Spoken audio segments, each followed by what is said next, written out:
พิธีโฮมชุมนุมใหญ่ระดับชาติฉลองวันสร้างตั้งพรรคประชาชนปฏิวัติลาวที่หมุนเวียนมาครบรอบ70 ปีพิธีโฮมชุมนุมใหญ่ระดับชาติเฉลิมฉลองวันสร้างตั้งพรรคประชาชนปฏิวัติลาวครบรอบ70 ปีได้จัดขึ้นในวันที่22 มีนาคม 2025 ที่หอประชุมแห่งชาตินครหลวงเวียงจันทน์เป็นเกียรติเข้าร่วมของสหายทองลุ้นศรีสุฤทธิ์เลขาธิการใหญ่คณะบริหารงานศูนย์กลางพรรคประธานประเทศแห่งสาธารณรัฐประชาธิปไตยประชาชนลาวสหายสอนไซศรีพันดรกรรมการกลุ่มการเมืองศูนย์กลางพรรคนายกรัฐมนตรีมีบรรดาสหายกรรมการกลุ่มการเมืองศูนย์กลางพรรคเลขาธิการศูนย์กลางพรรคอดีตการนำขั้นสูงภาครัฐพนักงานปฏิวัติอาวุโสการนำบรรดากระทรวงพนักงานอาวุโสบำนาญพนักงานทหารตำรวจพนักงานรัฐกรพร้อมด้วยสาวหนุ่มเยาวชนนักเรียนนักศึกษาเข้าร่วมอย่างพร้อมเพรียงพิธีโฮมชุมนุมครั้งนี้ได้จัดแบบเชิงหน้าและแบบออนไลน์พร้อมๆกันในขอบเขตทั่วประเทศโอกาสดังกล่าวสหายทองลุ้นศรีสุฤทธิ์ได้กล่าวศูนย์ทอนพจน์เปิดพิธีเฉลิมฉลองวันสร้างตั้งพรรคประชาชนปฏิวัติลาวครบรอบ70 ปีอย่างเป็นทางการซึ่งสหายได้ยกให้เห็นถึงมูลเสือแห่งการเติบใหญ่ขยายตัวมูลเสือแห่งการต่อสู้ปลดปล่อยประเทศชาติของนักรบปฏิวัติมูลเสือแห่งการนำพาซี่นำอันสลาดสงสัยของพรรคประชาชนปฏิวัติลาวในระยะผ่านมาฮอดปัจจุบันซึ่งก่อนหน้านี้70 ปีคือวันที่22 มีนาปี 1955พรรคประชาชนปฏิวัติลาวปัจจุบันแม่นพรรคประชาชนปฏิวัติลาวได้รับการสั่งตั้งขึ้นอยู่เขตที่มันปฏิวัติในแขวงหัวพันโดยแม่นทานประธานไก่สนพวิหารเป็นผู้ประกาศสั่งตั้งทั้งเป็นผู้นำพาสูงสุดของพรรคการกำเนิดของพรรคประชาชนปฏิวัติลาวซึ่งเป็นพรรคการเมืองของชนชั้นกรรมกรและสาวผู้ออกแรงงานลาวแม่นเพื่อตอบสนองความเรียกร้องต้องการของขบวนการต่อสู้ต้านกับจักรพรรดิผู้หุกหาญและเพื่อเป็นปัจจัยค้ำประกันให้แก่การเติบใหญ่ขยายตัวของกำลังปฏิวัติอยู่ประเทศลาวทั้งเป็นส่วนหนึ่งของการปฏิวัติในอินโดจีนก็คือขบวนการก้าวหน้าอยู่ในโลกวันที่22 มีนาได้กลายเป็นวันที่มีความหมายความสำคัญยิ่งที่จะเลือกไว้ในนาประวัติศาสตร์ของชาติลาวเฮาตลอดไปเพื่อทบทวนและหวนคืนเส้นทางแห่งการต่อสู้อันละเอียดละเอียวทรหดอดทนเต็มไปด้วยการเสียสละอันใหญ่หลวง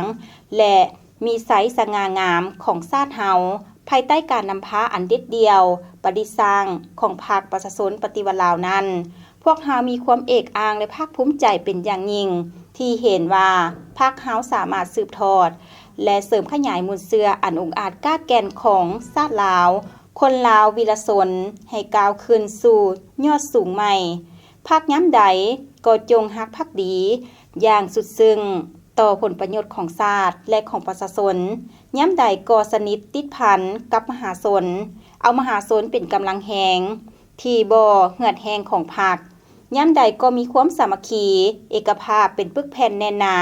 เชิดชูความเป็นเอกราชเป็นเจ้าตนเองมีความประดิษฐ์สร้างในการวางแผนแนวทางแผนนโยบายและนำพาซี่นำภารกิจปฏิวัติอยู่ประเทศเฮาอย่างต่อเนื่องตลอดมาตลอดระยะ70 ปีแห่งการก่อตั้งและฝึกฝนหล่อหลอมซุปลอโดยผ่านขบวนการทดสอบนานาประการในเปลวไฟปฏิวัติพรรคประชาชนปฏิวัติลาวได้นำพาการปฏิวัติศาสตร์ประชาธิปไตยเฮ็ดให้ขบวนการต่อสู้กุศาสตร์ต่อสู้ต้านจักรพรรดิลาวเมืองขึ้นและพวกลูกมือได้มีบาดกาวเติบใหญ่เข้มแข็งขึ้นอย่างบ่หยุดยั้งมีไสชนะอย่างต่อเนื่องและก้าวไปถึงไสชนะอันยิ่งใหญ่สามารถลบล้างระบบศักดินาขุนศึกและสถาปนาสาธารณรัฐประชาธิปไตยประชาชนลาวขึ้นอย่างสง่าผ่าเผยในวันที่2 ธันวาคมปี 1975นับแต่นั้นมาประชาชนลาวบรรดาเผ่าได้กลายเป็นเจ้าของที่แท้จริงของประเทศชาติที่มีเอกราชอำนาจอธิปไตยและพื้นแผ่นดินอันครบถ้วนประเทศชาติของพวกเฮาได้ก้าวเข้าสู่สังกัดใหม่สังกัดแห่งการสร้างสาพัฒนาเพื่อนำเอาความเจริญวัฒนาและความหังมีผาสุกมาสู่ประเทศชาติและประชาชนของพวกเฮาภายหลังประเทศชาติได้รับการปลดปล่อยอย่างสมบูรณ์พรรคได้กลายเป็นพรรคกำอำนาจเป็นแกนนำในระบบการเมืองและนำพาทั่วสังคมปฏิวัติ 2 นาทียุทธศาสตร์ประเทศเฮาถึงว่าได้ประสบกับความยุ่งยากและการทดสอบอันเขียวขาดสับสนนานาประการซึ่งเกิดมาจากการมั่งเพทำลายอย่างหอบด้านและเลี้ยนติดของบรรดาอิทธิกำลังปรปักษ์ที่หวังจะดับหมอดระบอบใหม่แต่พวกเฮาสามารถปกปักรักษาเอกราชอธิปไตยและผืนแผ่นดินอันครบถ้วนของชาติไว้ได้อย่างมั่นคงการเมืองมีเสถียรภาพอันหนักแน่นรับประกันความสงบปลอดภัยความเป็นระเบียบเรียบร้อยของสังคมได้โดยพื้นฐาน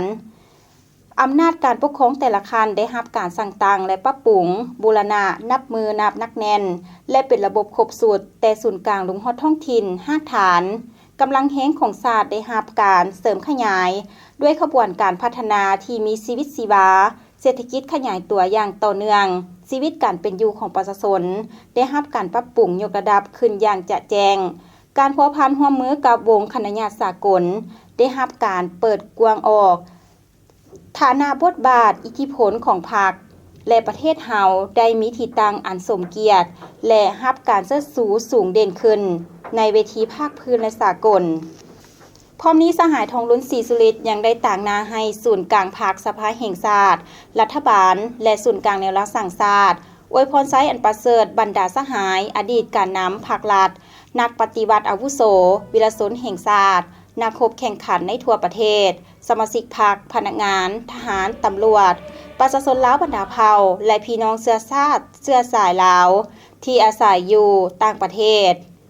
จงมีสุขภาพแข็งแรงหาวหันเบิกบานมวลซืนมีความผาสุกและประสบผลสำเร็จอันใหญ่หลวง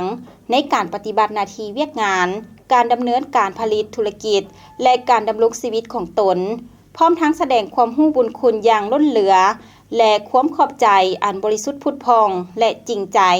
มายังบรรดาพรรคอ้ายน้ององค์การจัดตั้งสากลโดยเฉพาะพรรคคอมมิวนิสต์เวียดนามพรรคคอมมิวนิสต์จีนพรรคประชาชนกัมพูเชียและบรรดาพรรคประเทศคู่ร่วมยุทธศาสตร์และพรรคการเมืองประเทศเพื่อนมิตรอื่นๆรวมทั้งประชาชนบรรดาประเทศเพื่อนมิตรคู่ร่วมพัฒนาทางอยู่ใกล้และไกลและองค์การจัดตั้งสากลที่ได้ให้การสนับสนุนและช่วยเหลืออันใหญ่หลวงและล้ำค่าแก่ภารกิจต่อสู้ปฏิวัติของพรรคและภารกิจต่อสู้การสร้างสรรค์พัฒนาประเทศชาติของประชาชนลาวในตลอดระยะที่ผ่านมาจนฮอดปัจจุบัน